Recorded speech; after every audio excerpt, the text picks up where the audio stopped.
भारत में चलने वाली बुलेट ट्रेन बनकर तैयार हो गई है। सफेद रंग की शानदार भारतीय बुलेट ट्रेन नजर आ रही है और ये भारतीय बुलेट ट्रेन की पहली झलक है जो आप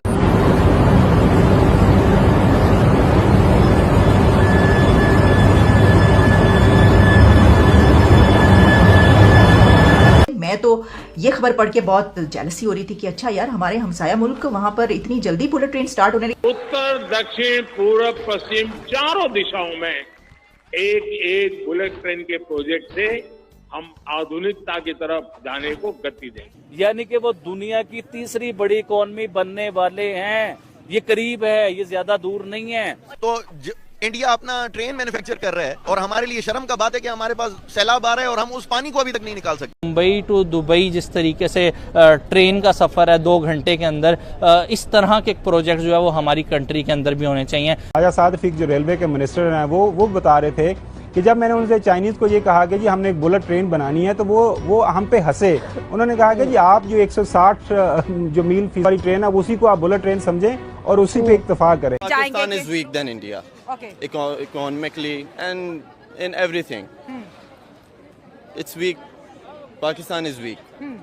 India is powerful. India is according powerful. to your point of view. According to not my point of view, according to all of point of views. Okay. Yeah. ये सारी मामलात हैं जो रेलवे के हवाले से हैं और वो जो ख्वाब था बुलेट ट्रेन का वो तो कम से कम मुस्तकबल करीब में तो बिल्कुल पूरा हुआ होता ना। नमस्कार दोस्तों भारत की बुलेट ट्रेन बनके लगभग तैयार है। इसके ट्रायल जापान में पूरे हो चुके हैं और बहुत ही जल्दी अभी से जब ये इंडिया आ जाएगी तो इंडिया में बुलेट ट्रेन शुरू हो जाएगी और पहली भारत की बुलेट ट्रेन मुंबई से अहमदाबाद के लिए जो चलेगी उसे देखने और सुनने के बाद पाकिस्तानी पूरी तरह से शॉक्ड है। इसमें सबसे ज़्यादा कमाल की बात यह कि पाकिस्तान हर तरह से भारत की बराबरी करने की कोशिश करता है। जब पाकिस्तान पता चला कि भारत बुलेट ट्रेन का प्रोजेक्ट शुरू कर रहा है तो ये लोग भी चीन भागे और करते भी कि इनके पास तो पैसा है नहीं, तो ये लोग चीन गए। इन्होंने चीन को बोला कि भाई हमारी तो मेट्रो जो लाहौर की मेट्रो है वो चीन ने ही बनाई है तो हमें बुलेट ट्रेन ही बना के दे दो। लेकिन चीनियों ने जो उनकी बेइज्जती की और जिस तरह से इन्हें भगाया वहाँ से, वही सारी क्लिपिंग्स हम इस वीडियो में देखेंगे जो इनकी मीडिया और इनके जो पॉलिटिशियन है खुद इसको एक्सेप्ट कर रहे हैं कि किस तरह से चीनियों ने मना करके उन्हें भगा दिया। अब यही सारी इंपॉर्टेंट चीज़ें हैं जो हम देखेंगे, तो इस वीडियो को अंत तक जरूर देखिएगा। वीडियो अच्छा लगे तो लाइक करें, शेयर करें, चैनल को सब्सक्राइब करना ना भूलें, बेल आइकन प्रेस करते हैं लेटेस्ट नोटिफिकेशन लिए। आइए आगे बढ़ते हैं इस वीडियो में। जैसे कि मैंने बात की कि मुंबई से अहमदाबाद ऑलरेडी बुलेट ट्रेन का कह लें कि एक सिस्टम तैयार हो चुका है, उस पर वर्कआउट होना भी स्टार्ट हो चुका है। इनफैक्ट दुबई भी इंडिया के साथ मिलकर बुलेट ट्रेन बनाने वाला है जो कि मुंबई से दुबई सिर्फ आपको 2 घंटे में पहुंचाने वाली है। तो इंडिया मैं इसी तरफ ही आने वाला था कि जब आप मुंबई से अहमदाबाद की बात करी थी तो मैंने कहा आपको ये भी आपने खुद ही बता दिया। माशाल्लाह, मतलब आपका भी नॉलेज जो है वो बहुत अच्छा है और बड़ा ज़बरदस्त आप काम कर रही हैं। आपके चैनल को भी मैं देख रहा होता हूँ। मैं ये समझता हूँ कि मुंबई टू दुबई जिस तरीके से ट्रेन का सफ़र है 2 घंटे के अंदर, इस तरह के प्रोजेक्ट जो है वो हमारी कंट्री के अंदर भी होने चाहिए। हमारी कंट्री के लोगों को भी जो है चीप रेट के अंदर जो है इस तरह की अपॉर्चुनिटी प्रोवाइड होनी चाहिए कि आप एक कम टाइम के अंदर जो है वो लाहौर से कराची, इवन के ज़्यादा लाहौर से कराची इस वजह से कहा जाता है कि बहुत ज़्यादा ट्रैवल जो है वो या कराची से लोग लाहौर कर रहे होते हैं, लाहौर से कराची कर रहे होते हैं, तो आप बहुत ज़्यादा नहीं कर सकते। तो कम से कम आप इसके ऊपर ही एक बुलेट एक आइडिया दिया था, उसके बारे में हंसी उड़ाई। कौन सा है खावर साहब ऐसा मंसूबा जिस पर चाइनीज ने मजाक उड़ाया?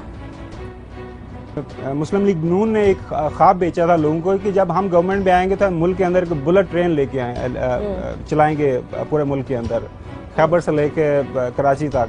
अब नेशनल असम्बली के अंदर ख्वाजा साद फीक जो रेलवे के मिनिस्टर हैं वो बता रहे थे कि जब मैंने उनसे चाइनीज को ये कहा कि जी हमने एक बुलेट ट्रेन बनानी है तो वो हम पे हंसे।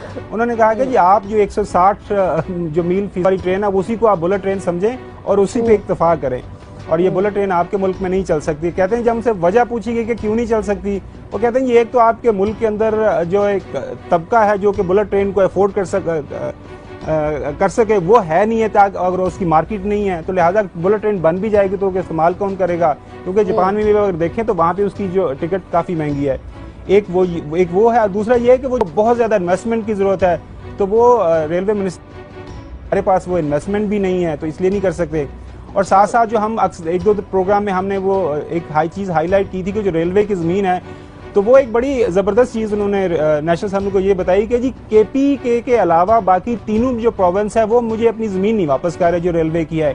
KPK के वहाँ पे गो के PTI की हुकूमत है, उन्होंने तारीफ की कि जो 90% जो ज़मीन वहाँ पे अंडर इलीगल ऑक्यूपेशन थी खैबर पख्तूनख्वा में, वो हमें सपोर्ट किया उसमें। कहते हैं वहाँ से बिल्कुल हमें कोई सपोर्ट नहीं मिल रही, और वो जो सारी ज़मीन हमारी जो चाइनीज़ इन्वेस्टमेंट आ रही है सीपैक के अंडर, वो ये कह रहे हैं कि वो कोई इतनी ज़्यादा रोजी पिक्चर नहीं है कि जो आम लोगों को ये समझ आ रही है। और ये चीज़ उन्होंने on the floor of house कही।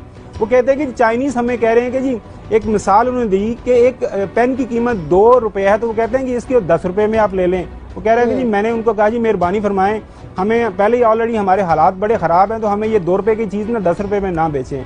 तो ये सारी मामलात हैं जो रेलवे के हवाले से हैं, और वो जो ख्वाब था बुलेट ट्रेन का, वो तो कम से कम मुस्तकबल करीब में तो बिल्कुल पूरा हुआ होता नजर नहीं आ रहा।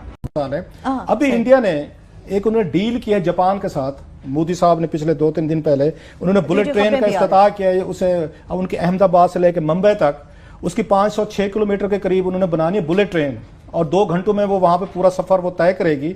उस पे 2 घंटे में 500 किलोमीटर अहमदाबाद जो कि गुजरात का कैपिटल है, जी कैपिटल मुंबई से, उस पे जापान ने क्या किया है, जापान ने उनको $17 बिलियन का कर्जा दिया है, और 0.1% पे 0.1% $17 बिलियन उन्होंने दिया, और 5 सालों में जापान ही बना के उनको देगा। और हमने कितना लिया क्लास? हमने यहाँ पे जो चाइना से हमारे सिपैक के तहत ये कर्जे आ रहे हैं, वो जनाब हमारे वो ले रहे हैं, उसका लंदन जो उनका रेट है ना, लेबर उनका रेट है, वो लेने के बाद वो 2% रिस्क चार्जेस भी ले रहे हैं, मेरे एक सोर्स जराए ने बताया। सो आपका 7 और 8% जाके बनता है। अब जरा आप तस्वर करें कि $60-70 बिलियन का जो आप लोन ले रहे हैं, इस पे 7 to 8% आपका रिटर्न है। लाहौर में जो हमने लिया है ये ऑरेंज ट्रेन 26 किलोमीटर की है सर, वो $2.5 अरब में पड़ने वाली है आपको, $2.5 अरब में, क्योंकि उसमें सूद कर्जे मिलाए हैं, वो यही रेट है सारे का सारा।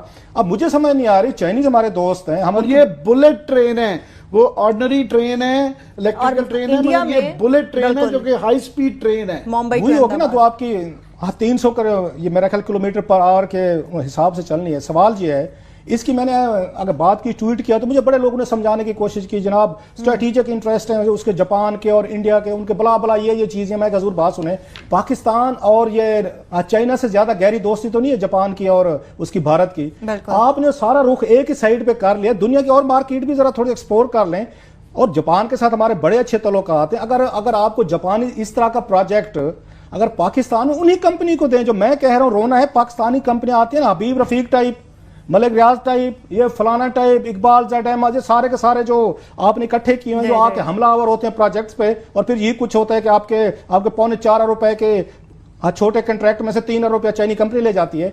अब मुझे समझाया जाए किन लोगों ने निगोशिएट किया सिपैक, हमारा चाइना दोस्त, हम उनको ये राहदारी दे रहे हैं, सिपैक बना, ये गेम चेंजर है। ये गेम चेंजर अगर 7-8% आप सूद पे ला रहे हैं, जरा इमेजिन करें कि जब आपको वापसी करनी पड़ेगी, कितनी करनी पड़ेगी। इसका जवाब हमें देने का कोई तैयार नहीं कि आपने कमर्शियल लोन आपने निगोशिएट किए $60 बिलियन के। इस तरह का बड़ा लोन आपको कंसेशनल रेट पे लेना चाहिए था। आप हमें मत समझें कि उनके स्ट्रेटेजिक इंटरेस्ट क्या है जापान के और इंडिया के, उनको दाद दें कि अपने मुल्क के इंटरेस्ट के लिए $17 बिलियन का लोन 0.1% पे लाए हैं। आप $60 बिलियन जो है आप जाकर 7 to 8% पे लाए हैं। इन दोनों में फर्क देख लें। हमारे यहाँ जितनी करप्शन हो रही है, जितना रिटर्न पर ये पाकिस्तान से बाहर जा रहा है, इट्स ए क्लासिक एग्जांपल। साहब, ये आम आदमी जो है ना, ये फिगर से भाग भी जाता है और समझता है कि बड़ी टेक्निकल बात है। उसको समझाने के लिए बड़ा जरूरी है कि ये पाकिस्तान की बका का मसला है। वो ऐसे कि करंट अकाउंट डेफिसिट जो है वो हमारा 8 बिलियन के करीब हो गया, और आइंदा जो कर्जे डाले, ये मेरे नहीं है, इशफाक अहमद खान साहब के भी रिसेंटली मैं सुन रहा था, वो कह रहे हैं कि जनाब 2018 तक 15 अरब रुपए का हमारा ये डेफिसिट आ जाएगा, जिसपे इमरजेंसी में जल्दी में कर्जे लेने होंगे, और ये कमर्शियल कर्जे लेंगे वो हम नहीं दे सकेंगे। ये नहीं कि हम सिर्फ IMF के पास जाएंगे, हम अपने घुटनों पे आ जाएंगे। तो वो उससे पहले, और आपको याद है कि यहाँ पे $500 मिलियन का जो यूरो का जो कर्जा इसहाक डार साहब ने 8% पे लिया था, 8.25, और उस पे हमने $410 मिलियन सूद देना है। वो किसी ना किसी वक्त डैब ने टेकअप करना है। उन्होंने कोई एक्सप्लेनेशन नहीं दी थी। उनसे कहा गया कि जनाब ये क्यों लिया है, जब दुनिया में रेट जो है बच्चा भी जाके ले तो 5% में मिल जाता है। तो उन्होंने कहा वो हम चेक करना चाहते थे कि हमें मिलेगा कि नहीं मिलेगा। आपने चेक करने में उसको पता है, ये रिलायंस कंपनी है इंडिया की, उनको पता है किस रेट पे मिला। उन्होंने $800 मिलियन इकट्ठा किया, यूरो बॉन्ड के जरिए फ्लोट किए, उनको 2.5% पे लिया। इसहाक डार साहब एक स्टेट के लिए गए 8.2% पे लेके और $500 मिलियन लेके। ये आपके पाकिस्तान के पॉलिसी मेकर